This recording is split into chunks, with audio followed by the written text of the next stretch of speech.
Olá, eu sou Andréa Repsos, presidente do LEAD Rio de Janeiro.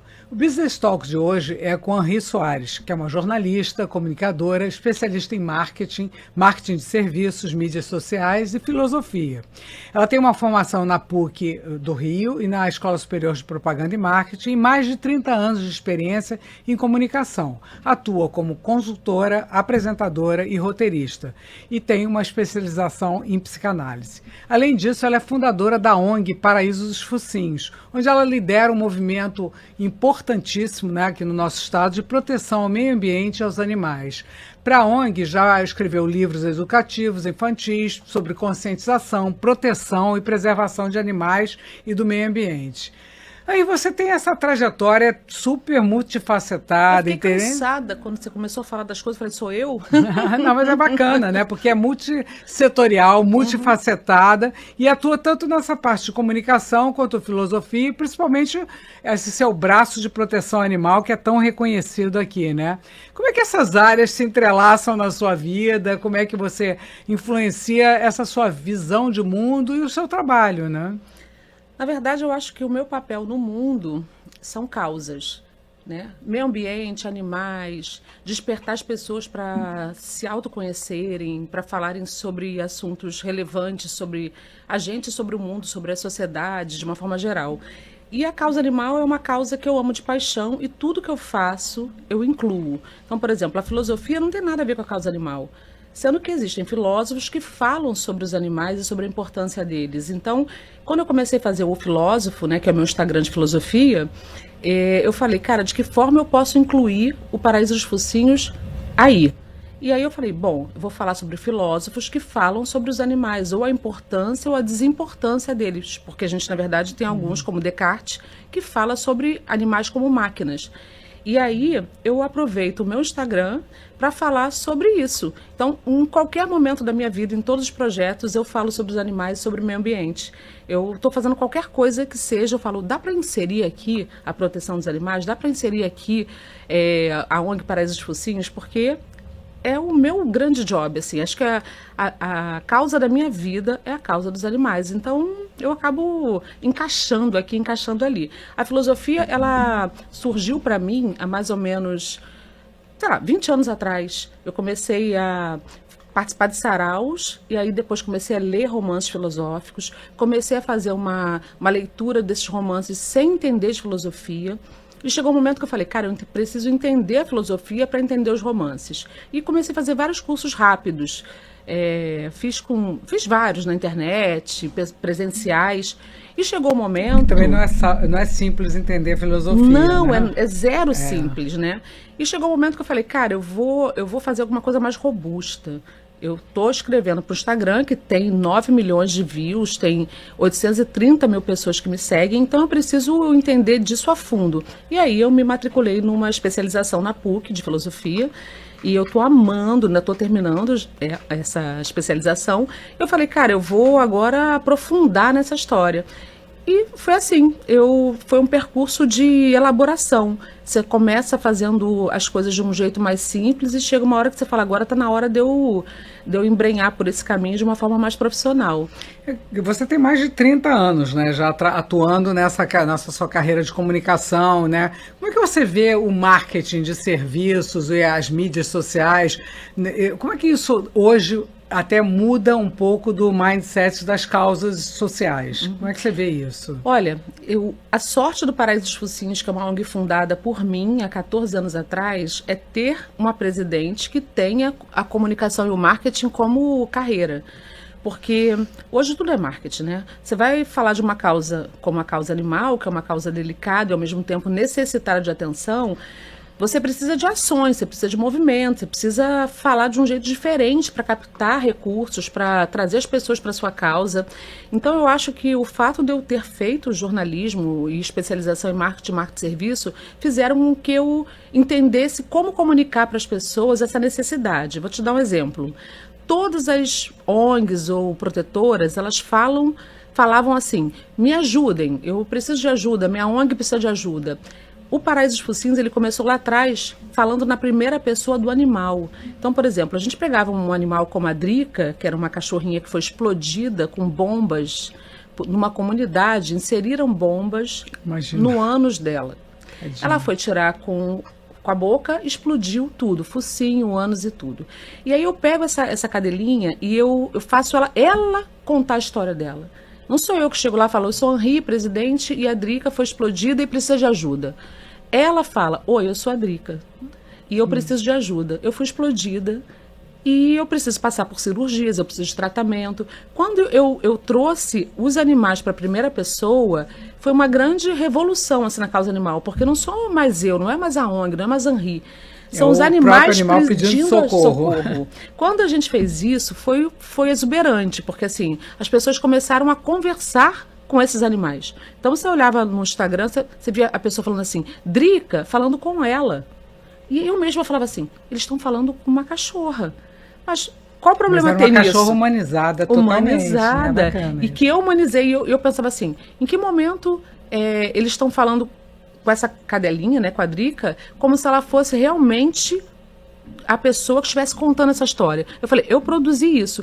E quando a gente começou a fazer isso, foi muito bacana, porque a gente acabou trazendo essa estrutura diferenciada do animal falante, né, do animal, porque ele é senciente, né, ele sente dor, sente frio, sente medo, sente fome, e ao mesmo tempo ele estava agora se comunicando de um jeito que as pessoas se comunicavam com ele. Então, o marketing, ele foi um grande agregador para que a ONG Paraíso dos Focinhos chegasse onde ela chegou hoje. E a filosofia está sendo outro agregador.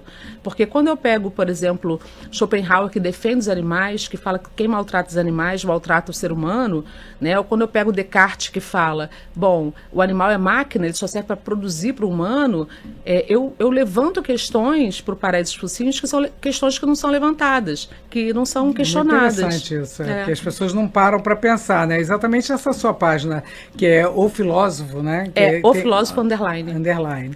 Ele tem uma repercussão enorme, né? Quantos milhões de acessos mensais a gente tem 830 mil seguidores e 9 milhões de views por mês. 9 milhões de pessoas de respeito, né? Muito, muito. Interessante. É uma delícia. Então você conecta exatamente o comportamento humano com a filosofia e ainda insere o animal no meio disso tudo. Eu insiro o animal em tudo, assim, nas minhas redes sociais, na minha conversa com as minhas amigas, nas rodas quaisquer, porque assim, como eu te falei, é minha causa, assim, é o que eu tenho de mais precioso, é a minha missão de vida. Então, qualquer coisa que eu faça... Como começou isso dos animais na tua vida? Se eu te contar, você não vai acreditar. Há 14 anos atrás, eu nunca tinha tido um animal na minha vida. Pensa numa pessoa que nunca teve um cachorro, um gato, nada. Eu tinha gatos, mas aqueles gatos que você tem em casa que te visitam. Há 14 anos atrás, meu filho entrou para a faculdade e eu falei, cara, eu preciso preencher esse espaço que está vazio aqui, né? O famoso ninho vazio. O ninho vazio. E eu falei, cara, eu vou comprar um animal. Que hoje eu fico pensando, comprar um animal para mim hoje é surreal. Na época, eu não sabia nem que existiam lugares que eu pudesse ir e buscar um animal. E aí eu falei, vou comprar um animal. Comprei um Fox Paulistinha, um capeta dos infernos, que é o Tito, que está vivo até hoje. E eu comprei ele e quando eu senti o amor daquele animal, eu falei, gente, é isso que é ter um cachorro? É isso que é ter um bichinho? E eu fiquei louca. Então, todo lugar que eu ia eu apresentava, esse aqui é o Tito, olha o Tito correndo, o Tito dormindo, o Tito comendo, era assim, o Tito o tempo todo. E um belo dia uma amiga me chamou, a Regina, e ela falou, Henri, tem um sítio abandonado que tem uns animais que estão passando muita necessidade. Quer ir comigo lá levar um saco de ração? E era um terreno baldio com 50 animais, que jogaram lá, foram jogando lá. E eu fui com ela, levamos um saco de ração, e quando eu cheguei eu falei, caramba, como é que esses bichinhos estão aqui, assim, uma machucada, o outro doente, o outro caidinho num canto. Eu falei, vamos ajudar isso aqui, né? Vamos ver de que forma a gente pode organizar, né? Nunca mais saí. Eu falo que eu fui a Guaratiba, que esse sítio era em Guaratiba, e eu nunca mais saí de Guaratiba, porque no sábado seguinte eu falei, vamos lá de novo? Agora vamos levar um veterinário para fazer um curativo naquele branquinho que estava com a orelha machucada? Nunca mais saí. Daí virou a maior ONG do Rio de Janeiro, talvez entre as 3 maiores do Brasil. São quantos animais hoje? 500 animais. Eu tenho 400 cachorros, 100 gatos e 13 cavalos. E um porco. Uau! Esse porco foi tirado de um morador de rua de Copacabana. Imagina, ele estava maltratando o Não, bichinho. eu vou te mandar a imagem, depois você vai ver. Ele tinha aquele porco ali na calçada, ele arrastava o porco no asfalto quente, tem imagens do porco sendo arrastado e gritando, que o porco grita muito, né? E aí a polícia civil me ligou e falou, Henri, eu preciso de um lar para esse porco. Eu falo, cara, eu não sei nada de porco, né? Eu já aprendi de cachorro, de gato, que eu não sabia nada, e de cavalos, mas de porco eu não entendo. E falei, mas eu vou pegar esse porco, porque era tão triste a imagem dele sendo arrastado pelo cara, arrastado para um lado, arrastado para o outro, gritando, no meio de Copacabana. E que aí, loucura, o né? baby... Inimaginável. Inimaginável, assim. E assim, as pessoas viam também, as pessoas elas estão se acostumando com o absurdo, né? É impressionante. Elas estão se isso, acostumando né? com o absurdo. Tem um porco gritando, sendo arrastado, ferido. Ah, tá ótimo, eu vou passar e vou tomar um café. Assim, as pessoas estão assim, né? E aí eu falei, não, eu vou pegar esse porco, vai ser meu primeiro porco. E aí ele tá lá, é o Baby, ele é amigo de um cavalo cego. Os dois são melhores amigos. No mesmo tempo que eu peguei um cavalo cego, que foi cego por domagem, o cavalo, quando ele é muito selvagem, às vezes eles cegam o cavalo para o cavalo não... para poder domar mais rápido. Então eu peguei esse ceguinho e peguei o Baby ao mesmo tempo. E aí eles chegaram juntos no sítio. E quando eles chegaram juntos no sítio, eles fizeram amizade. Onde um tá, o outro tá. Que interessante, isso vai gerar um livro, né? Provavelmente dentro dos A seus biografia, livros. que vai chegar deles, agora, a muito biografia bacana. da ONG. E os dois vivem juntos pra lá e pra cá, o ceguinho e o porco, e os dois ficam amigos, o porco come a comida toda porque o porco é guloso, come a comida do cavalo. É uma delícia, Andréia, é uma delícia. E assim. todos os outros animais convivem bem? Porque eles vivem, a gente é muito organizado. Então, por exemplo, tem 4 gatis. Os gatis, eles são 2 para saudáveis e 1 para FIV, que é uma doença infecciosa, e o outro para FeLV. E aí a gente tem 4 gatis separadinhos. A gente chega, testa e bota nos gatis certos. Os cavalos ficam... Para não ter contaminação, né? Para você preservar os que já estão lá, né? A gente testa, vê se tem doença e coloca no gatinho certo.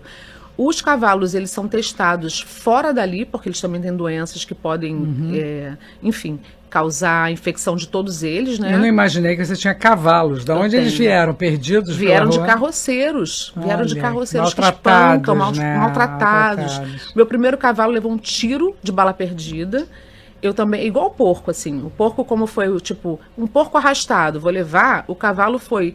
Um cavalo levou um tiro no focinho e não tem ninguém para ficar com ele. Eu falei, eu vou pegar esse cavalo. Aquiles morreu depois de 10 anos com a gente, porque ele já tinha... O cavalo dura 30 anos. Mas ele já tinha idade, né? Então ele durou 10 com a gente. E aí eu falei, cara, eu vou pegar esse cavalo e vou levar. Foi meu primeiro cavalo, assim. Aí a gente aprende como é que lida, como é que faz, né, com o cavalo. E o porco foi assim. E os cavalos, eles são cachorros grandes. Só que eles são muito inteligentes, muito sensíveis. Por exemplo, um dos vídeos que mais deu engajamento foi a história do Arthur. O Arthur era de um carroceiro, ele puxava a carroça com a pata machucada.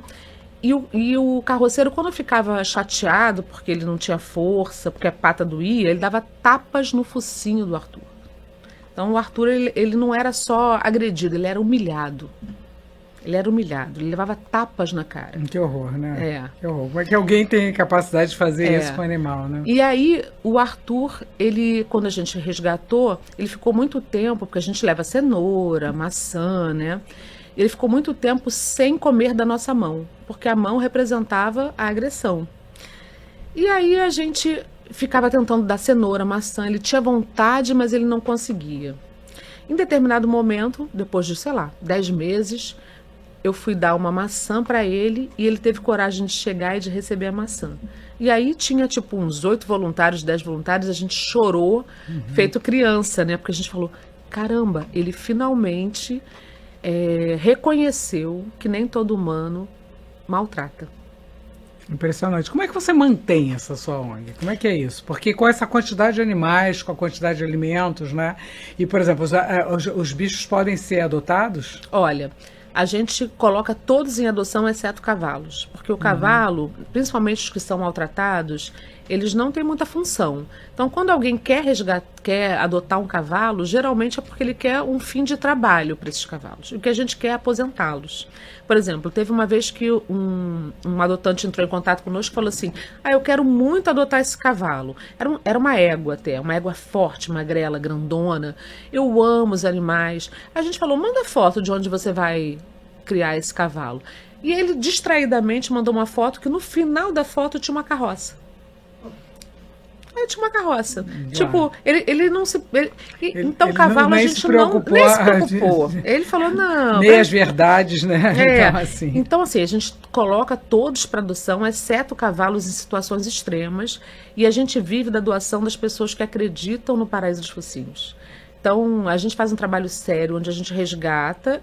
A gente posta que resgatou e daqui a 3 ou 4 dias, e depois mais um mês e depois mais 6 meses, a gente fala assim, tá vendo como é que está evoluindo o tratamento? O dinheiro que você doou está fazendo com que esse animal se recupere. A gente não recebe verba pública nem dinheiro de empresa. A gente agora está fazendo um trabalho para receber de empresas, mas até então quem doa é quem ama os animais e quem acredita no nosso trabalho. Então seriam pessoas físicas, né? Então você hoje usa também a sua parte de comunicação para poder divulgar cada vez mais a sua ONG e mostrar o trabalho que vocês estão fazendo, né? Você mostra esse trabalho de educação, né? Quando você diz que você aposta etapas, né? A partir de um animal que é adotado, né? E qual o critério para o animal poder ir para lá também? O critério, ele tá muito ferrado. A gente não pega animal que tá andando na rua inteiro. Tipo, o bichinho tá andando na rua porque ele ainda tá sem nenhuma ferida, sem nenhuma doença.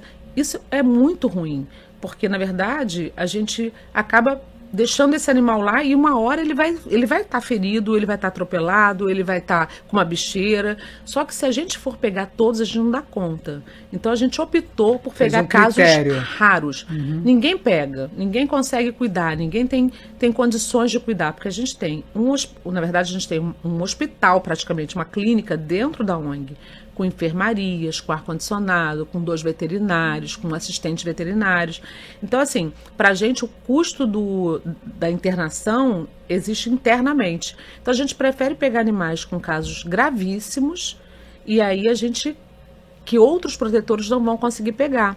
Por exemplo, a gente não pega filhotinho, não pega animal que está andando só comendo na rua. Esse animal, no futuro, ele vai virar um nosso. Se ele não for resgatado, se ele não for adotado, porque ele vai passar por todo tipo de problema, né? Mas você tem, por exemplo, conexão com alguma outra ONG que poderia salvar esse animal numa situação anterior a vocês? Não temos. Porque assim, a proteção animal ela é muito independente, cada um faz um papel. Né? Tem uns que fazem um papel, como a gente faz, de pegar casos raros, tem outros que fazem um papel de pegar filhotes, que é fácil de adotar, tem outros que fazem papel de acúmulo, que é acumular animais. Então é uma doença psiquiátrica e o acumulador precisa acumular como ele acumula jornal. Ele acumula animais e aí não é proteção. Tem casos de oportunismo, tipo a causa animal, ela está dando voto e ela está dando dinheiro.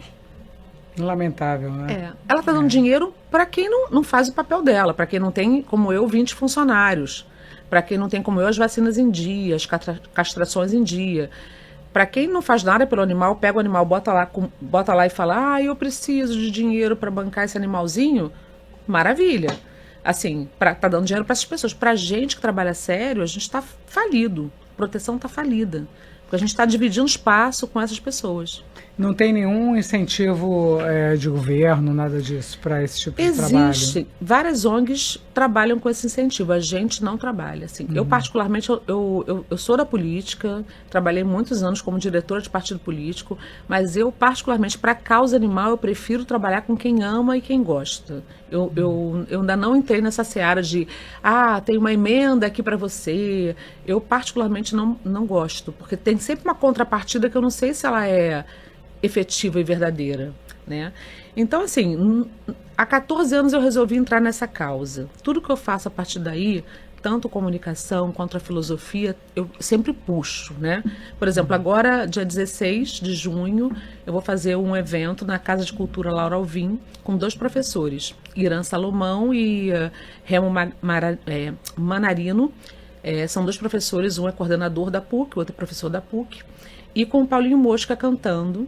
E esse evento, ele não tem muito a ver com a causa animal, mas vai ter um check-out solidário que a gente vai, tipo, olha, você vai comprar o ingresso e você vai doar aqui se você quiser para a ONG. Então, todos os meus projetos, eles têm relação com a causa animal. A gente vai falar sobre o eu, sobre esse questionamento que a gente faz por todo o tempo, né? Desde Sócrates, aliás, antes de Sócrates, da filosofia, quem sou eu, né? Quem é o sujeito que passa por todos os tempos da filosofia, né? A antiga, a medieval, a moderna, a contemporânea, que são os dias de hoje, né? Esse sujeito que a gente se questiona assim, quem é essa pessoa que evolui por todos esses mais de 2000 anos? O evento é isso, né? Com música e com a palestra desses dois professores, o Remo e o Irã.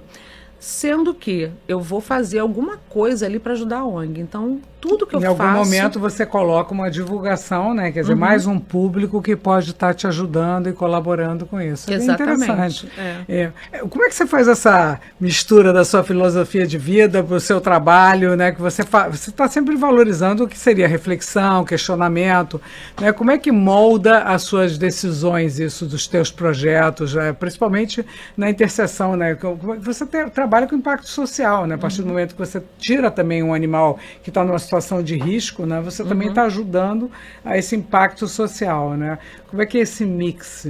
Olha, para mim é muito natural. Às vezes eu tenho que fazer uma forcinha só para as pessoas entenderem, né? Porque, por exemplo, na filosofia, quando eu comecei a fazer o filósofo, né? Que eu comecei a postar aleatoriamente umas coisinhas de filosofia, e aí eu não aparecia nos vídeos. Em determinado momento eu falei, cara, eu vou começar a gravar vídeos. E eu vou botar minha cara. E aí eu comecei a botar e funcionar muito bem. E aí eu falei, bom, agora tem filósofos que falam sobre a causa animal, então por que eu não vou aproveitar e vou mesclar isso? Então, como eu te falei, a comunicação e o marketing ajudam a ONG a ser, de alguma forma, interpretada de um jeito mais profissional. Para o filósofo, eu acabo usando a filosofia para inserir os filósofos que protegem ou que falam coisas que eu não sou de acordo, como Descartes, por exemplo, né, que fala que o animal é máquina, ou como Schopenhauer, que fala que uma pessoa que faz qualquer tipo de mal contra um animal, né, ele faz contra as pessoas, contra os seres humanos. Então eu pego esses exemplos, aí eu pego um exemplo de um cachorro, de um gato, um cavalo, e eu puxo para esse conceito filosófico e eu faço essa junção. Tipo, olha, eu conto sempre a história, depois eu lanço um conceito filosófico de um filósofo qualquer que fale sobre aquilo e eu faço a minha consideração e finalizo sempre com um questionamento, porque a filosofia é pensar fora do senso comum, é você pensar fora das multidões, é você ter um senso crítico das coisas, você ter uma avaliação que foge da normalidade, do trivial, do que todo mundo pensa, né? É o questionário eterno, é o saber ou o conhecimento. É exatamente isso. Então você move com que as pessoas também sejam levadas a ampliarem... A raciocinar, e ampliar a pensar, questionar. Suas mentes, né? Isso Exato. é muito interessante. Não, é uma delícia, é uma delícia. Você hoje, quando você olha para um empreendedor que ele gostaria de empreender nesse segmento de proteção de animais, né? De meio ambiente, o que você daria como conselho? Qual o caminho? Olha, empreender é ganhar dinheiro, né? Eu imagino que eu vejo empreender como ganhar dinheiro. O caminho hoje, ele tá maravilhoso, ele tá super bem calçado, porque hoje existem mais animais do que crianças nas famílias. Então, se eu não me engano, eu acho que existem 55% das famílias tem mais tem pets e 45% tem crianças.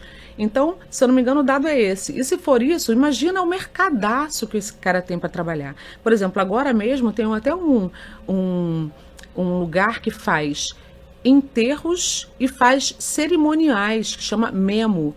Esse cara, ele teve uma sacadona, ele falou, o cuidar do cachorro durante a vida é importante, a despedida também é. E aí ele criou um memorial numa casa linda, onde ele faz cerimônias, despedidas, ele faz enterros. Porque ele faz, o pet virou um membro da família, virou um né? membro da família. Então eu acho que hoje o empreendedorismo para a causa animal, ele está super valorizado. A gente tem os números gigantes aí das vendas de produtos. É um setor que só cresce, um setor que só cresce, porque as pessoas elas estão cada vez mais querendo bichos e não se relacionar com pessoas. E aí olha como a filosofia se mistura. Interessante isso. Porque o animal, ele só te dá amor, né? Ele não te dá um retorno crítico. Né? E as pessoas te dão retornos críticos, né? Então, se eu tenho um cachorro, ele vai me lamber. É bem mais lamber. difícil, né? É muito mais trabalhoso. Trabalhoso, é muito mais trabalhoso. Quando você tem um cachorro, você pode fazer o que você quiser. Você pode até enxotar ele quando ele te irritar, ele vai voltar te lambendo, fazendo carinho. O ser humano não, você tem que conquistar, você tem que manter, você tem que ter respeito, você tem que, né, elaborar a forma como você vai se comunicar. Então, eu acredito que o mercado ele é muito promissor. Eu fico só triste porque essas empresas, elas não ajudam em contrapartidas com quem salva os animais. Por exemplo, o Memo, eles cremam todos os nossos animais. Porque a gente tem animais que duram 10, 12, 15 anos. Eu tenho animais comigo que estão desde o primeiro dia. Ainda tenho. Por exemplo, o Bonito é um cachorro que eu peguei no ano 1 da ONG e ele está vivo 14 anos depois. Quando esse animal morrer, eu quero que ele seja cremado lá no Memo. Eu quero que ele tenha uma cerimônia nossa, sabe? Que ele seja, a gente se despeça dele, porque ele é membro da nossa família, da família Paraíso dos Focinhos. Entendi. Sabe? Ele está ali há tanto tempo, ele faz parte da história inicial, né? Exatamente. Então, eu acho que isso, por exemplo, foi Nossa, eu achei que foi uma sacadona. E eu acho que é um dos melhores mercados hoje para você ganhar dinheiro. Agora, a filantropia, você trabalhar desse jeito que eu estou te falando, resgatando, precisando da ajuda de 5, 10, 15 reais de cada pessoa, está cada dia mais difícil, Andréia. Porque as pessoas estão mais resistentes a essa colaboração? Não. Eu acho que, primeiro, o país está passando por uma crise efetiva, né? Você vai ao mundo, mercado. Né? O mundo. Mas, assim, a gente vai no mercado, a gente gasta com 2 sacolas. Então, as pessoas que doam 5, 10 reais, que a gente tem, às vezes, falando assim, a gente fala, vou resgatar esse animal aqui, no dia 15, metade do mês. Aí a gente percebe que as pessoas falam assim, olha, quando chegar no dia 30 que eu receber, eu vou doar 2 reais. Hoje eu deixei de tomar um cafezinho para doar 2 reais para você. Então, assim, a gente percebe que existe, primeiro, economicamente, uma questão importante. E a outra questão é aquela que eu comecei falando aqui. Existem várias interferências. O acumulador, a pessoa que não é séria da proteção animal, que pega o animal e não faz tudo que tem que fazer por ele. O Paraíso, ele tem 3 sítios. Um centro cirúrgico, uma clínica veterinária, com 3 enfermarias para cães e gatos, com ar-condicionado, com 2 veterinários, com tudo que você possa imaginar. Ele tem um veterinário de cavalo, 2 para cachorro e gato e 4 enfermeiras. É uma estrutura linda. E é uma equipe permanente. Tudo interna, permanente. Então a gente tem essa estrutura. E aí a gente luta contra pessoas que eles mesmos aplicam a vacina, eles mesmos medicam os animais, porque eles já sabem, isso é doença do carrapato, eu vou dar o remédio X. É com essas pessoas que às vezes a gente compete, sabe? E a pessoa vai lá e fala, olha, mostra um cachorrinho doente, fala, doa pra gente, que a gente é muito, muito necessitado. E o Paraíso, ele vem com, sei lá, hoje a gente deve ter 80, 90 baias, centro cirúrgico, enfermarias, aí fala assim, o Paraíso não precisa. E vocês estão em que lugar no Rio de Janeiro? Guaratiba. Bacana. E para acessar, vocês têm um Instagram, não é isso? A gente tem o Instagram, o site, tudo ONG Paraíso dos Focinhos. É bem bacana, né? Porque eu acho que a gente pode, com essa conversa, mostrando esse trabalho fundamental que vocês fazem, motivar pessoas que queiram ajudar, né? Também. Sim. Porque tem tanta gente que gosta tanto dos animais, que tem o seu próprio pet e que quer ajudar os outros, né? Então, sim, a gente recebe tudo, a gente não recebe só dinheiro. A gente recebe ração. Tem pessoas que o animal morre e levam medicamentos. Sobrou esse medicamento e a gente usa para outros, mesmo que seja 2 comprimidos. Perfeito, sabe? Isso. Então a gente recebe doação de tudo. Que bom, bacana. Isso. E o que você falaria para o empreendedor, né, que quer ir por esse segmento digital, já que você tem tanto sucesso com o seu Instagram? Olha, eu aconselharia 2 coisas. Primeiro, saber trabalhar o meio digital. O que normalmente hoje em dia qualquer empreendedor tem que saber fazer, de qualquer ramo, mas principalmente o que eu aconselharia é que essas pessoas trabalhassem esse marketing social, né, que ajudassem quem precisa, porque isso também dá um engajamento bacana, isso também dá um retorno interessante. Eu acho que o ser humano, apesar de estar bem deteriorado de alguma forma, eu acho que ele também curte quando percebe que uma empresa ajuda instituições, né? Eu fico muito triste quando eu acesso uma empresa, né? E eu falo, puxa vida, olha, eu sou do Paraíso dos Focinhos, eu tenho 500 animais, você tem uma indústria de medicamentos, eu preciso de medicamento. Será que você podia doar? O que você vai me dar de contrapartida? Eu não tenho agora aberto porque minha verba de marketing... Caramba, produz um pouquinho mais. Produz um pouquinho mais e doa para as instituições.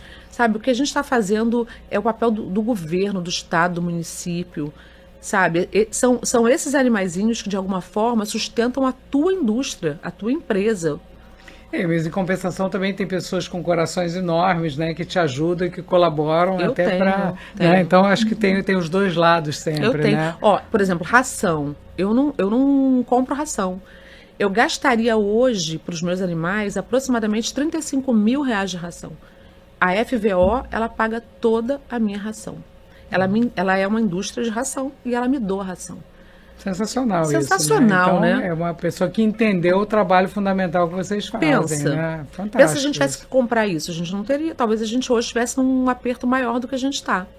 Então, eu acho que você retribuir o que você está tendo de sucesso. Já que essa indústria cresceu tanto, já que a gente está com 55% dos lares com cachorros, né? Já que esse animal que está te dando o que você tem de retorno financeiro na tua empresa, ajuda, né?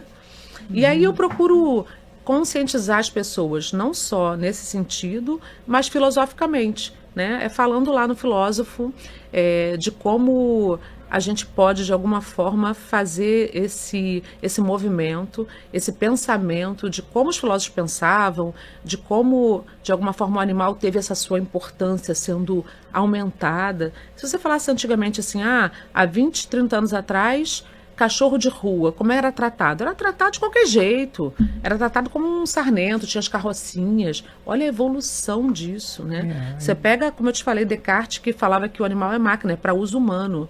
Aí você pega Schopenhauer, que já era mais fofinho, que falava, não, o animal, quem maltrata animal, maltrata o ser humano, né? Isso está intimamente ligado à bondade do caráter do ser humano. Então, eu tento, através do filósofo e do paraíso, conscientizar as pessoas. E valorizar esse trabalho. Que para vocês é fundamental. Queria te agradecer, acho que foi uma aula de filosofia, né? E principalmente para conhecer esse trabalho que o Paraíso dos Focinhos faz, né? Eu acho que é espetacular, as pessoas não têm ideia, né? Como é que você consegue ter 10 cavalos, 500 cachorros e não sei quantos, um porco e não sei quantos isso, e quantos gatos, né? Mas, e tem essa organização tão interessante que se sustenta há tantos anos. Queria te parabenizar pelo trabalho e que o filósofo está sendo um sucesso, né? Eu te agradeço demais pela oportunidade. É sempre bom falar sobre esses assuntos. Quero chamar todo mundo para o dia 16 de junho, na Laura Alvim. Vai ter Irã Salomão, que é meu professor de filosofia, vai ter o Remo Manarino, que é meu coordenador geral da PUC Rio, e vai ter o Mosca, porque o Mosca é o intérprete, cantor, compositor mais filósofo de todos os tempos. Então a gente vai ter esses 3 caras lá falando sobre filosofia, falando sobre a vida. Então, é uma oportunidade única, né? Única. Porque vai ser genial vai ser essa genial. junção. Pensa, e num lugar lindo, né? Que é a casa da Laura Alvim. Lindo, então, vai ser tudo bem bacana. Muito bom, então, parabéns eu quero deixar pela esse convite iniciativa. aqui. Tá bom, ótimo. Então, se você gostou dessa conversa com Henri Soares, do Paraíso dos Focinhos, do filósofo, e quiser ouvi-lo na íntegra, acesse os nossos canais, principalmente nosso canal de YouTube e todas as nossas redes sociais. Até a próxima.